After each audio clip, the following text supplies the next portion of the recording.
નવસારી લોકસભા બેઠક પર સીઆર પાટીલનો આજે પ્રચંડ પ્રચાર યોજાયો હતો। સુરતના વિધાનસભામાં બાઇક રેલીનું આયોજન કરાયું હતું। સીઆર પાટીલ આજથી ત્રીજા તબક્કાના પ્રચાર માટે નવસારી લોકસભામાં આવતી સુરતના 2 વિધાનસભામાં બાઇક રેલીનું આયોજન કર્યું હતું, જેમાં 2 વિધાનસભામાં બાઇક રેલીનું આયોજન કર્યું હતું। આ સાથે 3:30 કલાકે 84 વિધાનસભામાં બાઇક રેલીનું આયોજન કરવામાં આવ્યું હતું। એ પહેલા ટૂંક સમયમાં મજૂરા વિધાનસભામાં બાઇક રેલી શરૂ થઈ છે। પ્રચારના અંતિમ દિવસોમાં પ્રચંડ પ્રચાર કરવામાં આવી રહ્યો છે। સીઆર પાટીલ રેલીમાં ઉપસ્થિત રહેશે। આયોજન સ્થળે ધારાસભ્યો ઉપસ્થિત રહેશે।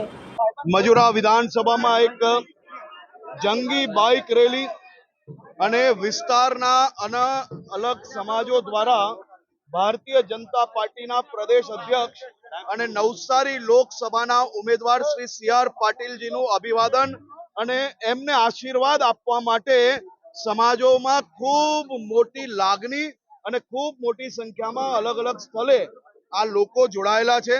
આજે હજારોની સંખ્યામાં મજૂરા વિધાનસભા મતક્ષેત્રની અંદર બધા જ યુવાનો ખૂબ ઉત્સાહથી મોદીના નારા જોડે ભારતીય જનતા પાર્ટીના કાર્યકર્તાઓ અને સૌ સમાજના કાર્યકર્તાઓ, સૌ સમાજના આગેવાનો આ રેલીમાં જોડાયા છે।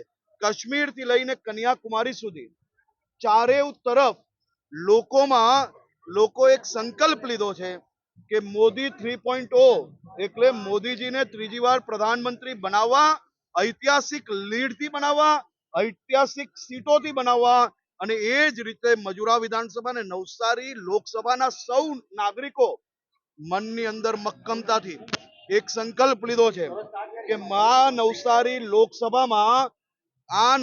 લોકસભામાં રહેતા પ્રત્યેક નાગરિક ઉમેદવાર છે અને મોદીજીને અને સીઆર પાટીલજીને જીતાડવા માટે ભારતીય જનતા પાર્ટીની ભવ્ય વિજય થાય તે માટે સૌ સમાજ, સૌ વર્ગના લોકો સાથે મળીને જોડાયા છે।